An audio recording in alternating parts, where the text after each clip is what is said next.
to the Make a Mental Note podcast, where mental health professionals share information and perspectives that illuminate, educate, and is worthy of a mental note.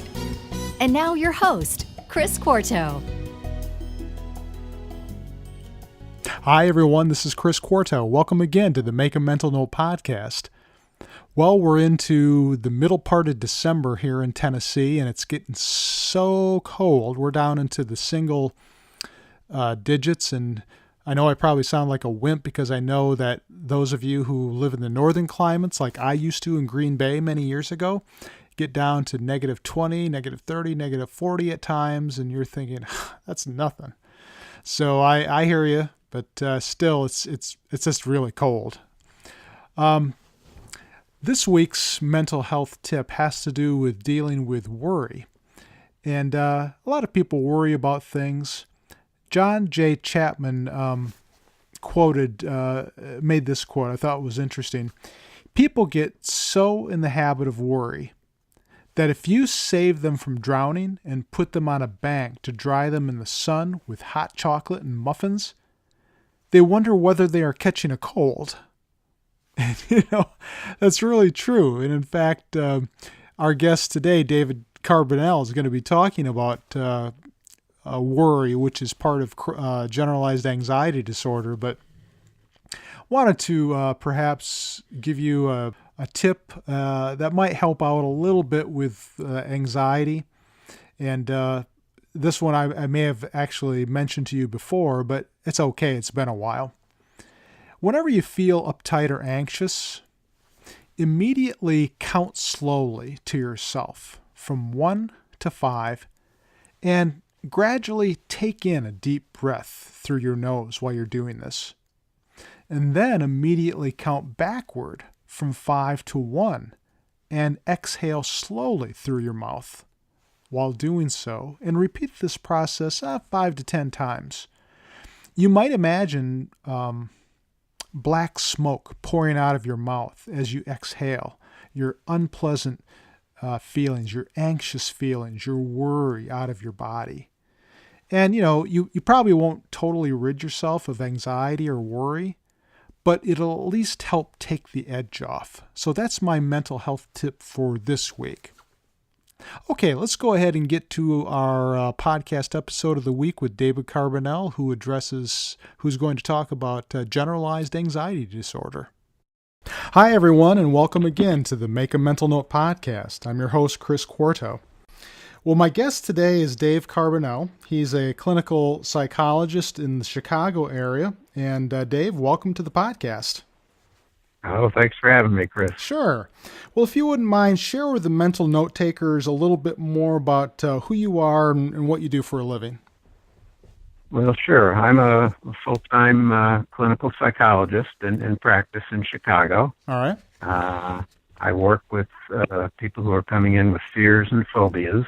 Oh. So my whole practice is comprised of people coming in with one anxiety disorder or another, panic attacks, obsessive compulsive disorder, chronic worry, fear of flying, fear of public speaking, anything in the anxiety disorders category. That's what I do. Interesting. And I'm, in addition to my practice, I'm an author. I've written a couple of consumer-oriented books about panic attacks, about worry. Okay. And I maintain a fairly extensive self-help website as well. Fantastic.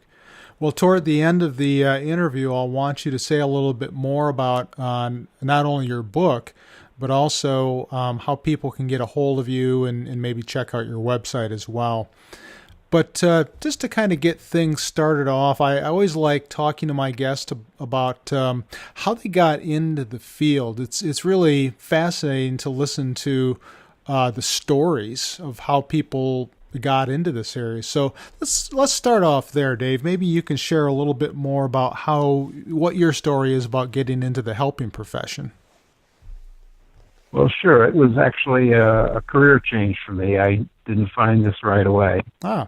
When I came out of undergraduate college, I just kind of wandered around for a while. Really wasn't sure what I was going to do. I had a major in political science and journalism. Worked for the Midwest Care Office for a while, the Overseas Relief Agency. Uh-huh. Yeah, it didn't come out of undergraduate school with a clear idea. Eventually, I went back and started working in public administration. Ended up in Springfield, Illinois, working for a variety of state government agencies.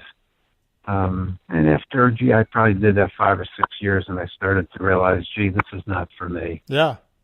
Once again, I wasn't entirely clear on what I wanted to do. I could see, I don't see myself being a career civil servant the rest of my life. Right.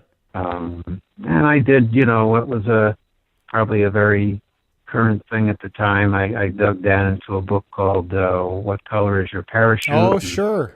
Started working real hard on figuring out what do I like to do and what are my building blocks and what are my abilities and so on and so forth. And after about a year's worth of that, I realized, I'm either going to become a clinical psychologist or a comedian. Narrowed it down to those two, and I decided to go for the stable life of a clinical psychologist. Sure. Oh, wow. And so I went back to school, and really it wasn't until I was, 35 that I finished up with my doctorate. Is that right? That's quite a story. Yeah. A lot of guests on the show, they're different stories, obviously, and a lot of guests will say, I knew from the time I was a kid what I wanted to do. And I even talked, it was yesterday, I had a person I was talking to about this very thing, and how both of us, when we were in elementary school, wrote papers a little, what do we want to be when we grow up? And it was that sort of thing where I knew I wanted to be a quote, psychiatrist, unquote, really not knowing what that was at the time that I wrote that, third grader. But I knew I wanted to help people. I knew that much. And but isn't that interesting how some people have that sense of career, mindedness or what they want to do, while others are on a quite different path? Yeah, it was nearly never clear to me. Mm-hmm. But I have to say, it did work out to the point where once I became involved in the field, and it's been many years now. I've been doing this since the mid to late 80s. I did have the satisfaction of feeling like, you know what, I got this right now. This feels good. I like this. That's fantastic. And I've never looked back from those career changes, because I did manage to land in a place that really worked for me, and I felt like, I enjoy the work and I'm getting enough work and so on. So the indecision was worth it. That's great. Well, so you had shared that you do a lot of work with people with anxiety disorders, so the fears, the phobias, the worries, and in fact, that's one of the things that I wanted you to address today on the podcast, was a little bit more about worry, because I know, and we'll get to your book again, but you wrote a book on worry. The Worry Trick, I think, is what it's called, and also that you work with these people. So I wanted to talk a little bit more about that in a minute, but how is it, just kind of generally speaking, before we get into worry, just generally speaking, how did you decide that it was anxiety disorders, that was the area that you wanted to focus on? Well, this was really something I just fell into, in the sense that, when I was doing my internship, I interned in a VA hospital. In my practicums and in my first job, it just always seemed like when I had clients coming in with some form of anxiety, I just did better work. I understood it better. We clicked faster. Yeah. And then supervisors would mention to me, you seem to have an affinity for this. Other stuff you're not so good at. This you're pretty good at. And so, okay, I hear that.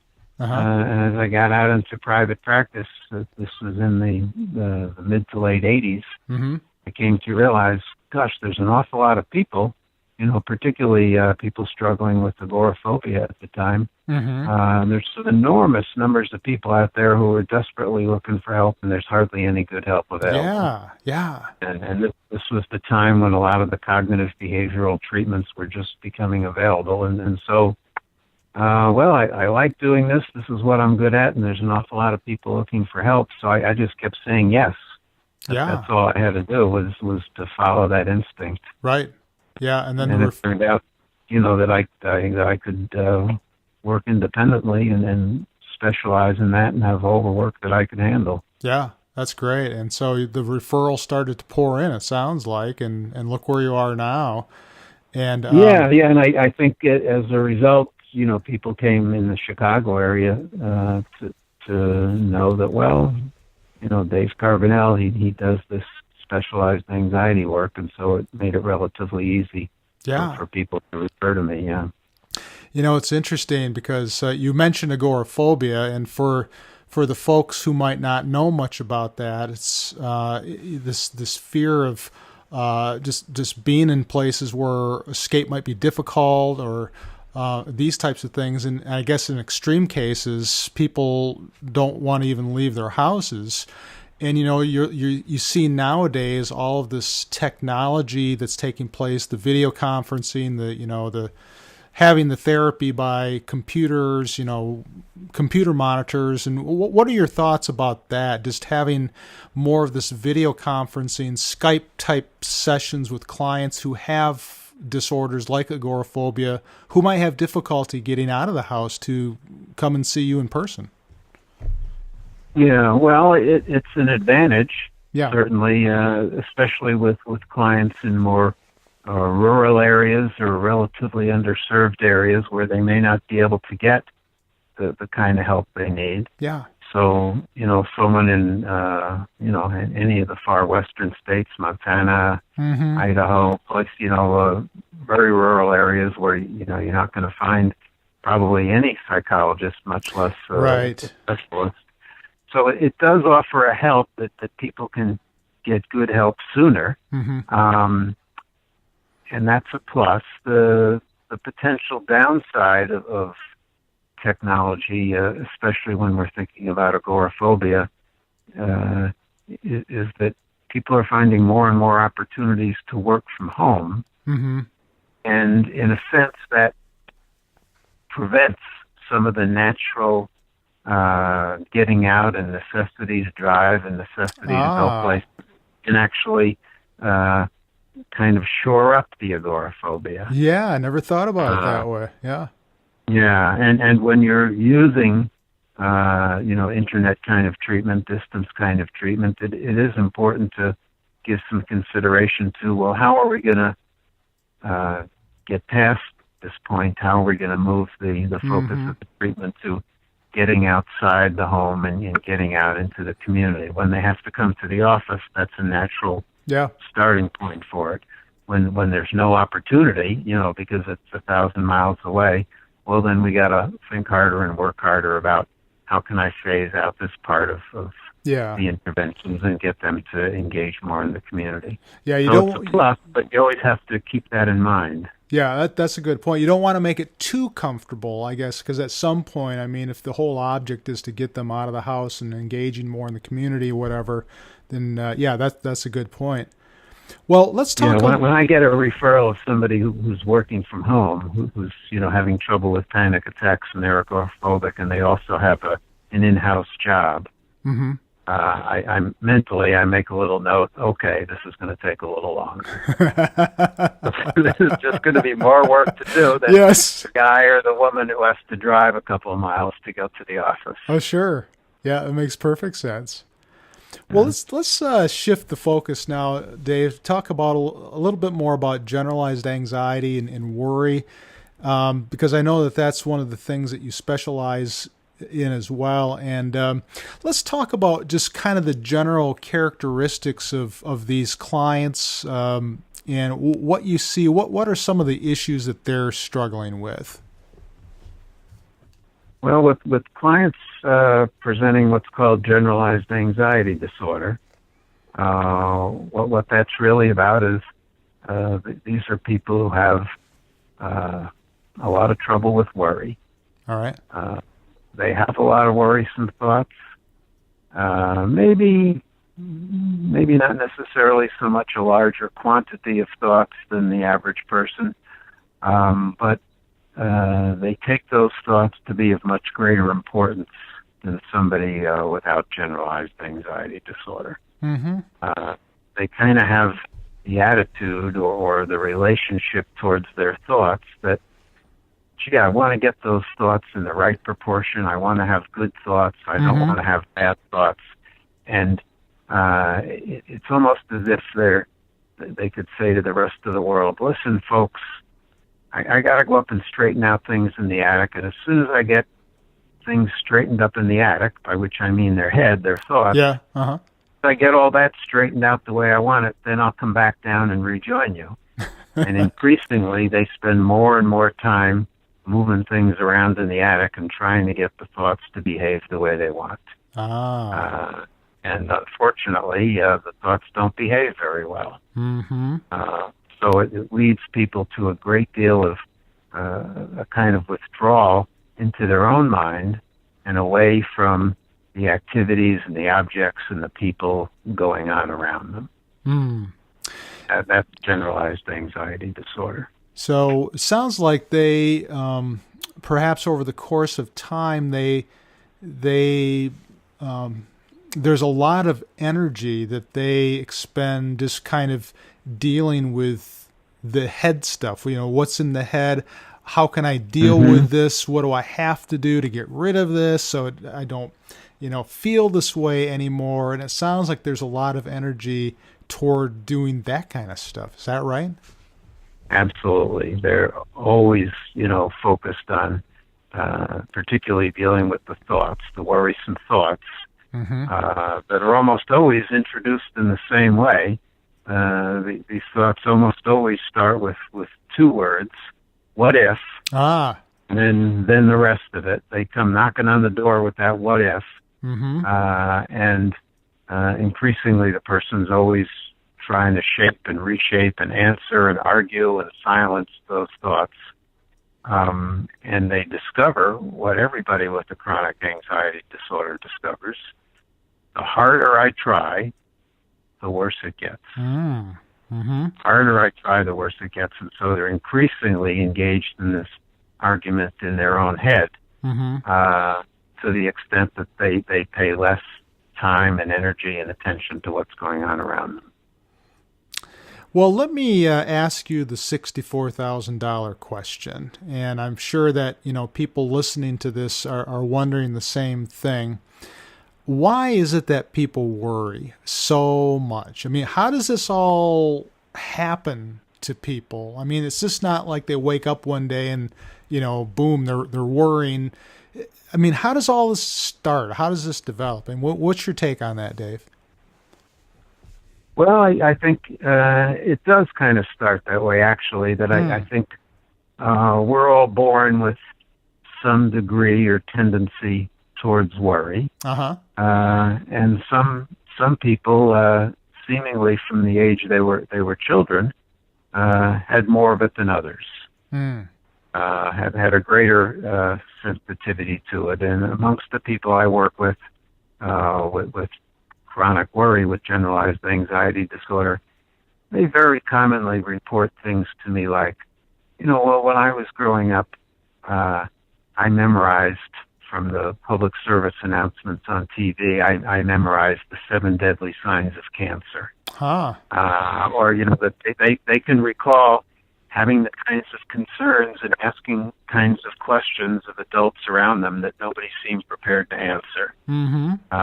So I do think we all have a different amount of predisposition towards worry, and in some characteristic way, people who as adults struggle with generalized anxiety disorder probably began with a greater tendency towards worrisome thinking than the average citizen. So I think, there is that there for starters. So in the clients that you've worked with the worry, do you find that they have the issues that they're coming in with? Is there anything that they have in common in terms of issues or things that they're dealing with? I mean, what do you see as some of the themes or some of the patterns in these types of clients, Dave? Well, in terms of the substantive areas, the content of what they worry about, that's extremely broad. That can be almost anything, and that's where the name Generalized Anxiety Disorder comes from. Okay. The generalized refers to the fact that these are equal opportunity worriers. They can worry almost about any topic you can name, and over time they might. Mm-hmm.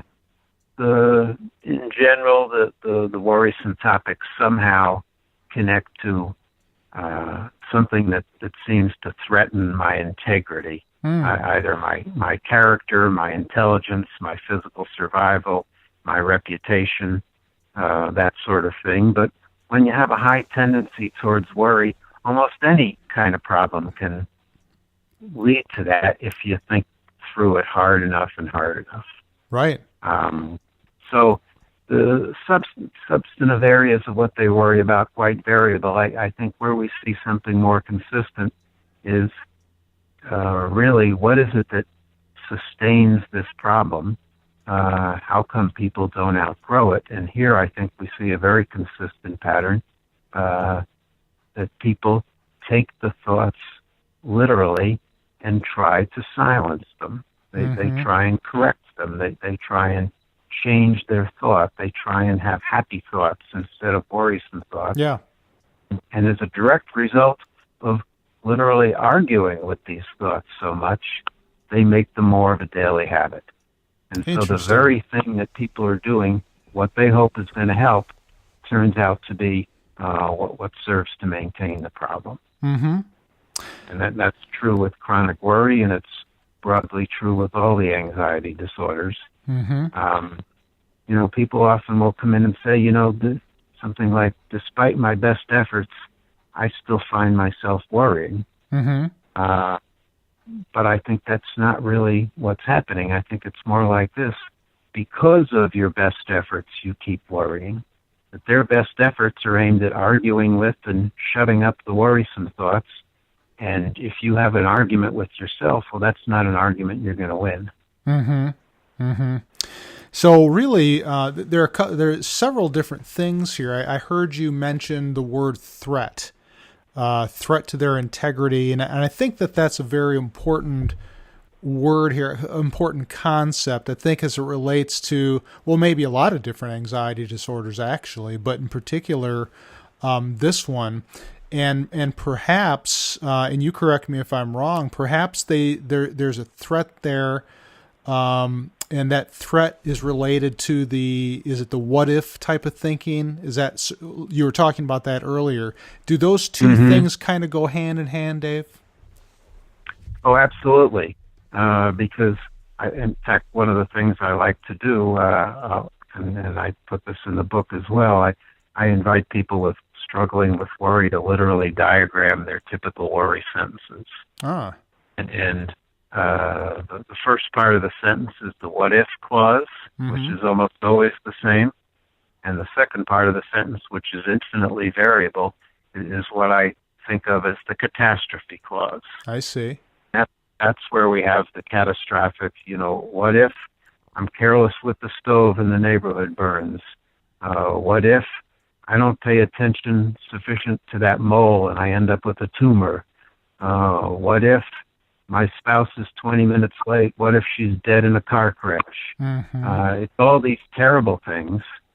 And so it's important to stop and consider, well, this first part, this what if clause, what does this really mean? What meaning is this adding to the sentence? And ultimately, people come to recognize that's saying, here's something terrible that isn't happening now, but why don't you pretend it is? And so it becomes a matter of this thought fills the person with the the emotional feelings and the physical sensations that might be appropriate if this event were actually occurring. Right, right. Yeah, so that's the whole trick of the worry. It's all these what-if statements, and after a while, people don't even notice the what-if part anymore. They just hear the catastrophe clause. Sure, yeah. Well, do they know that that these types of thoughts are silly or ridiculous, or, I mean, do they have that kind of self-awareness?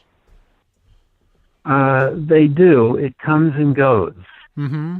And you know, as a psychologist working with someone who's coming in with generalized anxiety disorder, I always have to keep this in mind, because they're going to shift back and forth with that, almost as if they were crossing the street.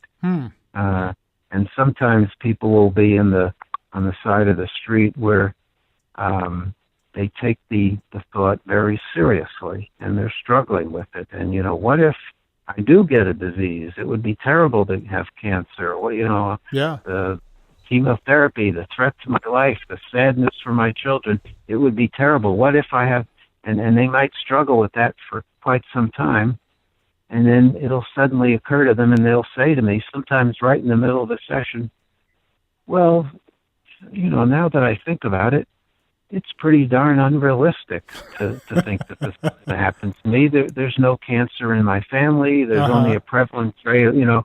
And just when you think, oh, this is good, the client's making some progress, they're feeling better, then they're going to turn to me and say, and that's what bothers me so much. Look how much time and energy I'm wasting having these stupid thoughts.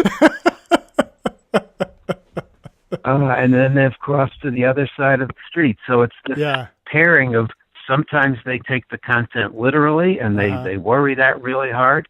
And other times they worry, what the heck is wrong with me that I keep struggling with silly thoughts? Sure.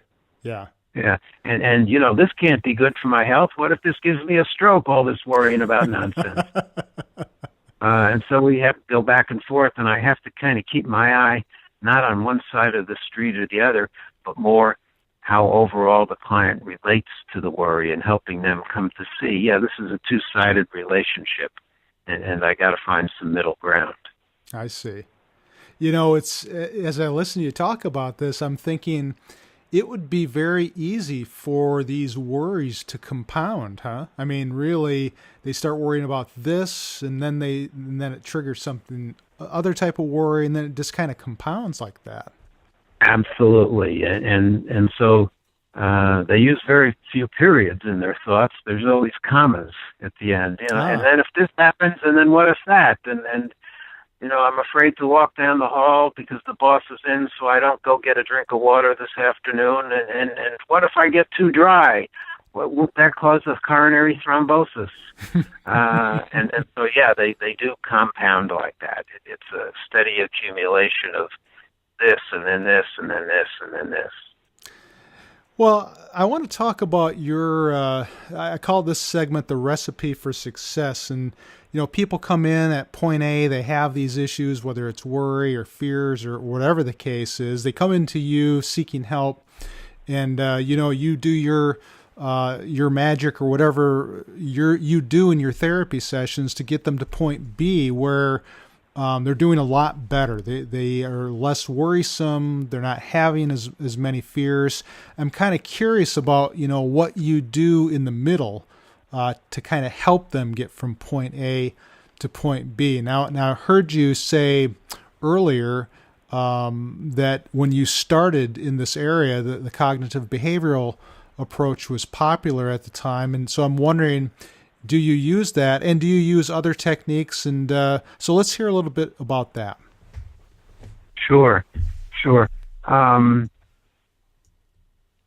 still use some parts of the cognitive behavioral approach, much more what I've retained largely the B part, the behavior approach. Okay. Less and less of the cognitive approach. Okay. Because what I've found over the years is, you know, a classical CBT approach, the C part involves a lot of what's called cognitive restructuring, where people examine their what's called their mistakes in thinking. It would be terrible if I have a panic attack. It would kill me. If I blush in front of someone, they'll think I'm a moron and not want to have anything to do with me. All that kind of stuff.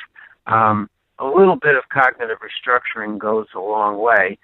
My experiences with people with chronic anxiety disorders, to try and reshape the thoughts lends itself much too readily to thought stopping and to arguing with the thoughts, all of which is counterproductive. So I tend much more towards an acceptance-based version of it now. I borrow a lot from approaches like acceptance and commitment therapy, where the emphasis is much more on working with the thought, on treating the thought, the worrisome thought, is just another symptom of anxiety, not to be fixed, not to be corrected, but by living more agreeably with it, that's what's going to allow it to have less and less power going forward. So it's a much more heavily acceptance-based oriented method of CBT. Well, I don't want people to be in any way. I don't want to be encouraging them to argue with or confronting their thoughts. I want them to treat the thoughts more like a performer might ideally treat a heckler, because these thoughts function just like a heckler. Interesting. Well, and you were saying earlier too that one of the things that these clients do is they're already arguing with their own thoughts, right? I mean, they're already doing plenty of that, and I mean, if that would have worked, they wouldn't have to argue anymore. So it obviously that's not really a thing that works for them, even though, more traditional CBT, that's sort of what one of the approaches was, right? Is that you would argue with your thoughts so you could change them and all that, classic CBT stuff. But what I'm hearing you say is that that's really the opposite. That's not the thing that you want to do with them. That's right. That these are folks who are already engaged in such a struggle, such an argument with their thoughts, that's what's maintaining the problem, that's not going to be the path out. And I think there is a good body of research now that seems to suggest most of the benefits of the CBT approach come from the B part rather than the C part. But increasingly, the behavioral piece is more important. So with the more of this acceptance approach, it's more, from what I understand, I hear you saying is that it's more along the lines of not the arguing, but it just, let's look at what's happening and look at this is how can we peacefully coexist? Is that part of it, or is there more to it than that? Well, that's the basics of it. Yeah, how you get there, how you do that is another thing, but that's the basics of it. When it's most important for folks with generalized anxiety disorder, because we tend to treat our thoughts pretty seriously. Yeah. We tend to kind of think of thoughts as the highlight of 20 gazillion years of civilization, of evolution. And my thoughts in particular are pretty darn good. That's how we all approach it. Yeah. And so when we have thoughts like, oh, gee, what if I have a heart attack now? What if I start screaming and flailing my arms in this jewelry store? Wouldn't that be awful? People tend to ascribe some importance and some prediction to those thoughts, and don't quite recognize them in the moment. It's just another way of being nervous. Right. For instance, getting sweaty palms if I'm presenting or going on a first date or something, very common sign of nervousness. My palms get sweaty. Hardly anybody looks at their sweaty palms and thinks, oh my God, I'm going to dehydrate. All my bodily fluids are going to leave me. Right. They see the sweaty palms and they notice, well, I'm nervous. Okay, I'm a little nervous about public speaking, so that makes sense. They take it in stride. Yeah, this is a reminder, like I needed one, that I'm nervous. Right. But when they have one of these thoughts, they tend to treat it more like a prediction, rather than simply a reflection of the fact that I'm nervous. And that's some of the struggle. Mm-hmm. Help them come to accept that thought as meaning the same thing as sweaty palms or jiggling my leg when I'm sitting and restless. It's just another way of being nervous. That's okay. It's okay to be nervous.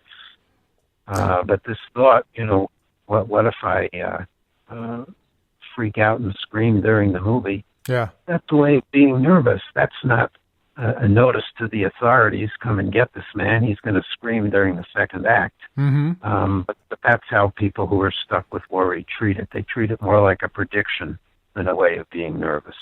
I wonder when you first present this way of looking at anxiety and worry, you're presenting this to the client. Are they skeptical about this, and are they skeptical about using or trying this kind of an approach? Oh, absolutely. In fact, I don't present it to clients, Mm-hmm. In the same sense that I'm presenting it, to you now. Right. Where I'm just, I'm explaining it to you. I'm telling you if I give a workshop for clinicians, Mm-hmm. I just tell them what the model is. Right. I wouldn't use that method with clients because Mm-hmm. I think it would be very hard for them to hear and accept. Right. So because it would sound like I was just contradicting their experience. Right. So what I'm going to do in place of telling them this, I'm going to invite them to try little experiments. All right. And so maybe a client who in some way has expressed the belief, here's a thought that I'm really scared of. Mm-hmm. I try and keep it out of my mind, this thought that maybe I'll die young, or this thought that, what if I go crazy? And this thought scares me, and I try so hard to keep it out of my mind. I'm going to see if the client would be willing to try an experiment. And that's how I would ask them, well, would you be willing to try an experiment? So the experiment might involve, well, let's take that thought. What if I die young, or what if I go crazy? The experiment is I'm going to ask you to repeat that 25 times, and I'm going to count with my fingers, Mm-hmm. so help you keep track. I just want you to say that 25 times. And they're often very uncomfortable about that Yeah. at first. But said they were willing to do an experiment, so okay, they go ahead and do it. What happens? Well, what I want to be able to ask them is the emotional impact of that 25th repetition. Mm-hmm. How did that compare to the emotional impact of the first repetition? And virtually across the board, without exception, people report by the time they did 25, well, it was just feeling like a sound. Yeah. That it lost its power to bother me. Sometimes they break out laughing by number 5 or 8, and we don't even have to go to 25. So here's an amazing experiment. They're afraid that the more they say this, the more they think this, the more vulnerable they become. Mm-hmm.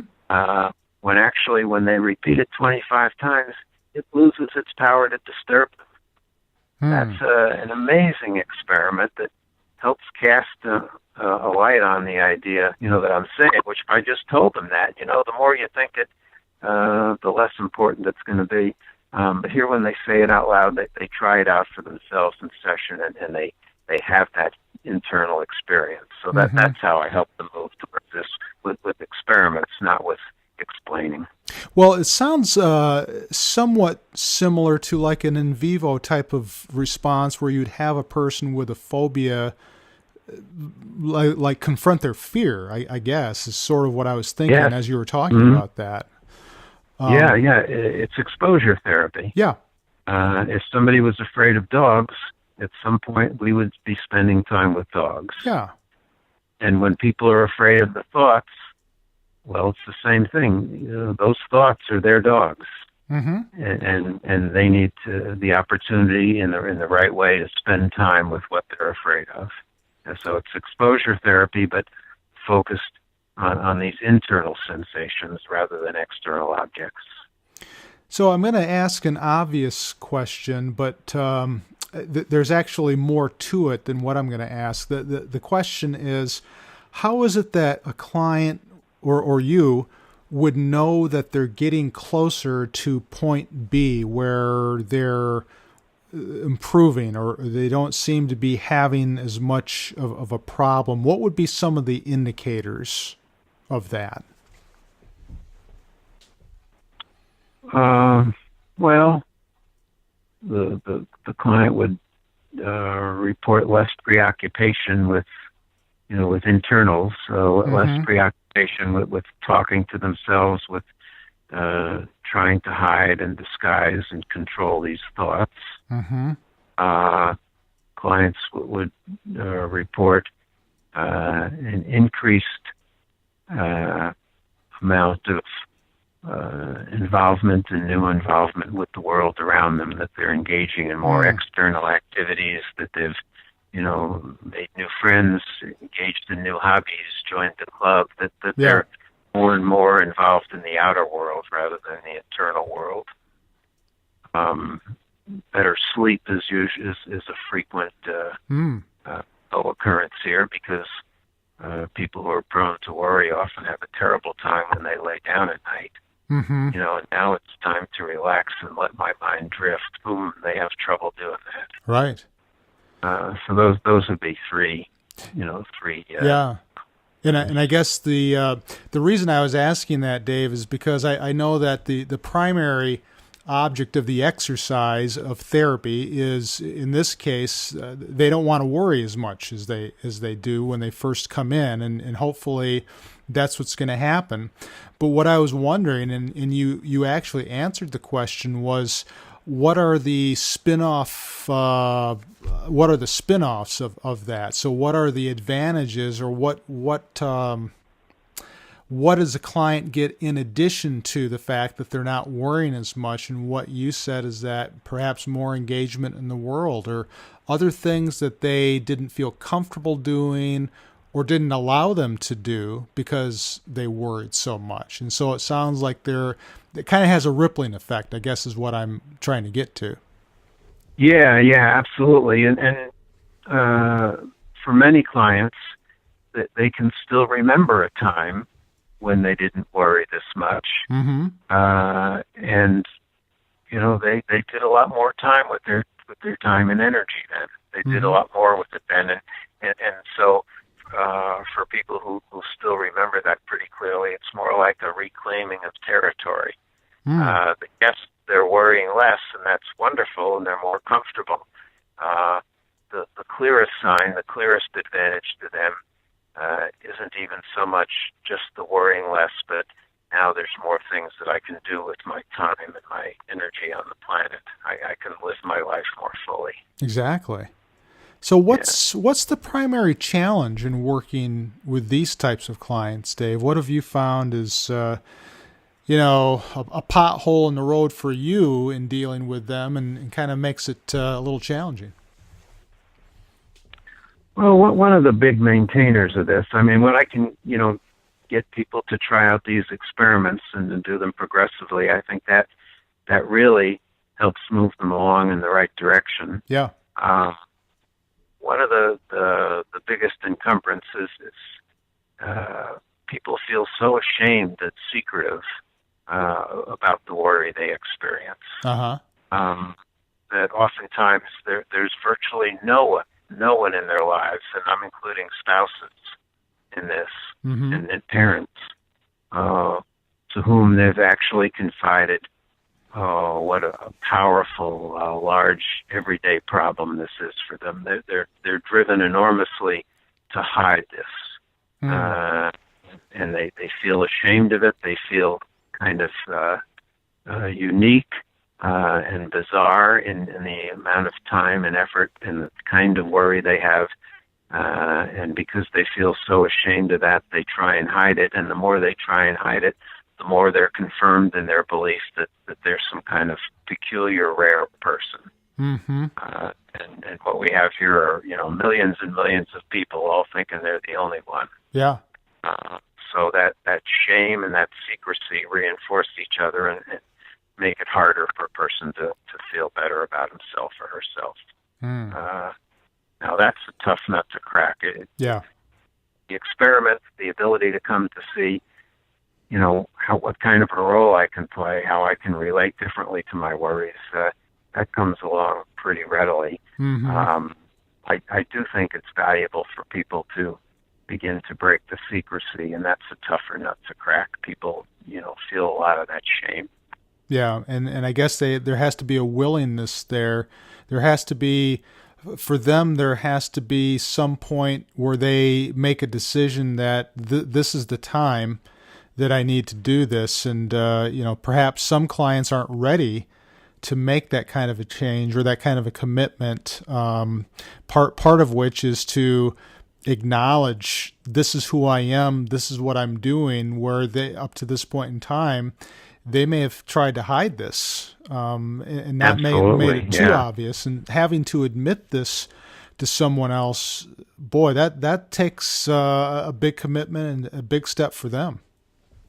It is, yes, and that's a hard step for a lot of people. I'll help them create it again as a series of experiments. Yeah. Can I think of 3 or 4 people or even one person maybe who I feel, this person's really in my corner to the extent that anybody else can really be for me in Earth. Right. This person is the strongest case of that. And we can talk about, making some modest self-disclosure to this person who's strongly in my corner and evaluate how that goes, mm-hmm. To minimize what they perceive as the risk, to make it, a smaller step for them to take. Right. Well, Dave, we're at the point of our interview. I call this Make a Mental Note, and I like to end these podcast interviews by asking guests about tips or words of wisdom they could offer the audience in terms of improving their mental wellness, their relationships. Do you have any tips or words of advice that you might be able to offer to the audience? Oh, boy. Broadly speaking, and this is just as true of phobias as it is of worry, mm-hmm. Across the board with anxiety disorders, a couple of phrases describe this. Mm-hmm. The harder I try, the worse it gets is one of them. Mm-hmm. This problem persists because of my best efforts, not despite my best efforts. The people's gut instincts of how to respond to these strong moments of panic and fear tend to be dead wrong. Mm-hmm. In the moment of high anxiety, person's gut instinct is going to be to do things that will actually cause them more trouble rather than less. Mm-hmm. And so, a prescription for this across the board is what I like to call the rule of opposites. My gut instinct in a moment of high anxiety is dead wrong. I should do the opposite of my gut instinct. That's interesting. And so people with all manner of anxiety issues can find little ways in which to deploy that rule of opposites. That reminds me of a Seinfeld episode. I'm not sure if you ever saw that one or if you're a Seinfeld fan. With George, sure, yeah. Sure. Opposite day. And when you're a chronic worrier, every day is opposite day. Yeah. Oh, that's such a funny episode. Well, Now you had mentioned that you wrote a self-help book, and this is the point of the interview where I'd like to have you talk a little bit about your book and maybe how clients can get a hold of you if they want to seek out services. Well, sure, that would be great. Well, the most recent book is called The Worry Trick. Uh-huh. And this is the book that's written, a self-help book for people with chronic worry and generalized anxiety disorder. Okay. I have an earlier book, The Panic Attacks Workbook, which is more aimed at people who are having panic attacks and agoraphobia, those kinds of external phobias. All right. Both available wherever fine books are sold. They're in the room behind the fine books. Okay.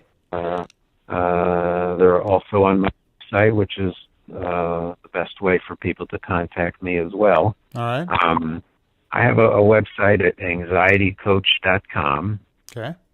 And people can contact me there, and people can also, even if they never contact me, find large amounts of good free self-help materials for all the different anxiety disorders there. Breathing techniques for panic attacks and phobias, and discussions of how to approach worry. All the what-if stuff is laid out there about generalized anxiety disorder. Observational logs that people can use on their own. There's a great deal of self-help material there, materials for therapists who are working with anxious clients, as well as contactability for me. And that's all at anxietycoach.com. And in fact, I sell copies of my books off of the website as well. So that's another way to get the books. Wonderful. That sounds like... If anybody has an interest in more anxiety material, please do stop by anxietycoach.com. Okay, that sounds like a wealth of information that you have there, and I'll make sure and put your website and your book information in the show notes, so if anybody wants to check that out, they can. And Dave, I really appreciate you coming on the podcast today. It was really interesting learning about chronic worry and generalized anxiety, and sounds like you're doing a lot of good work with clients, and really appreciate you coming on to the podcast today. Oh, thanks so much. I thoroughly enjoyed the opportunity, and I'm glad to get the word out this way. Okay. All right. I appreciate Dave coming on the podcast today to talk about generalized anxiety disorder. And here's my mental notes takeaway from today's episode.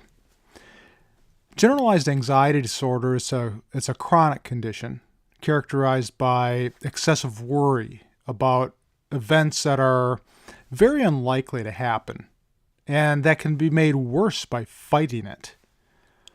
So a better approach is to learn how to be an observer of worry, similar to how a person might observe, say, dark clouds moving swiftly through the sky during a thunderstorm, and accepting that the clouds and rain and thunder and lightning are there, even though the person might not be thrilled about them, but know that all of this bad weather will go away in time. And so to just be an observer and to go with the flow while it's happening, it's the acceptance and commitment therapy approach that David advocated. Now here's my question for you. What is it that sustains anxiety and worry? Well, Dave said that people try to change their worrisome or irrational thoughts and try to have happy thoughts. But by doing this and arguing with them, they're inadvertently maintaining the problem. So he's found over his years of experience that trying to help them along the lines of this acceptance and commitment therapy approach is a much better way of helping them deal with this kind of an issue. Well, you can find today's show notes on my website, chrisquarto.com. And once again, I have you subscribed to the Make a Mental Note podcast series yet? I hope so. If you haven't, remember, just install Downcast on your phone, the app, and search for Make a Mental Note and click on subscribe. Thanks for listening, and have a great rest of the week.